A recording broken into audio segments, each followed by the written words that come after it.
সমস্যা ভাই, রাত ৩টার সময় আইছি মানিকগঞ্জ থেকে ধামরা গ্যাস নিতে। কখন গ্যাস নেবো, কারেন্টও নাই। কখন কারেন্ট আসবে, কখন গ্যাস নেবো, কখন আমি ইনকাম করব, কখন আমি বাসায় খাওয়া দাওয়া করবো বলেন। বাড়ির সবাই অনারা আছে, বাড়িতে ঠিকমতো চাল নাই, বাজার নাই, কী করবো, কঠিন পরিস্থিতি আছে ভাই। যদি একটু সরকার আমাদের প্রতি একটু নজর দিত, কারেন্ট আর বিদ্যুৎটা যদি সবসময় থাকতো, আর গ্যাসটা যদি আমরা পারফেক্ট মতন পাইতাম, তো আমরা গ্যাসটা নিয়ে সচ্ছল থাকতাম। এই আর কি ভাই, অনেক কষ্টে আছি ভাই। যদি একটু সরকার আমাদের দেখতো ব্যাপারটা। গ্যাস নাই, লাইনে নাই গ্যাস, লাইনে গ্যাস নাই, তার জন্য আমাকে গ্যাস দেয় না। আবার কারেন্ট থাকে না, বেশিরভাগই কারেন্টের সমস্যা। যেমন এই যে 2 ঘন্টা 2.5 ঘন্টা গেছে গ্যাসে কারেন্টে। 2.5 ঘন্টা হইলে আমরা যাইতাম গিয়ে পারতাম আরও 50টা গাড়ি, কিন্তু অন্ত 2.5 ঘন্টা গ্যাসের লেগে যাইতারে না। কম করিয়া 4 থেকে 5 ঘন্টা। এই যেমন তো আমাকে ধরেন 4 ঘন্টা তো হয়েই গেছে বয়ে রয়েছি। এখন আমার বাড়িটা অনেক দূরে, আমি অনেক দূরে থেকে এসে গ্যাস নিয়ে আসছি। যাই হোক, এই দিক ব্যাগ থেকে আসবে গেলে আমার 70-80 গ্যাস এমনি পুরা জায়গা। ফুল প্রেশার আমরা গ্যাস পাই না। যদি ফুল প্রেশারে গ্যাস পাই, তারপরেও আমার ঘরে ইনশাল্লাহ সারাদিন গাড়ি চালাতে পারি।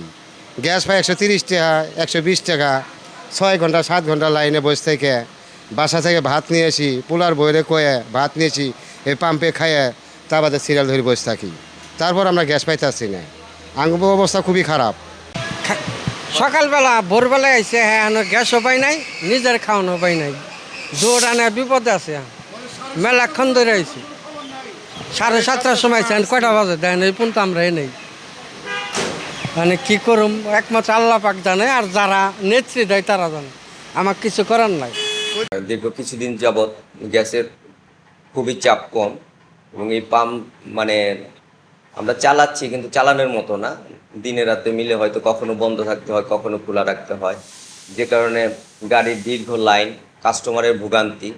একটা গাড়ি আগে যেখানে সে 1500 টাকার গ্যাস নিতে 10 মিনিট বা 8 মিনিট লাগতো, সেই গ্যাস এখন নিতে লাগে প্রায় আধা ঘন্টা বা 25 মিনিট, যে কারণে কাস্টমারদের দীর্ঘ সারি আরও বাড়তেছে।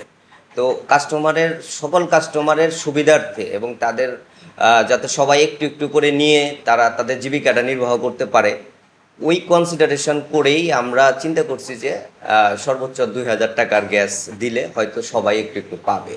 এটা অনলি কাস্টমারের দিকে বিবেচনা করে যে সবাই যাতে পায়, সবাই তার জীবিকাটা, অন্তত ডেইলি লাইফটা তারা মেনটেন করতে পারে।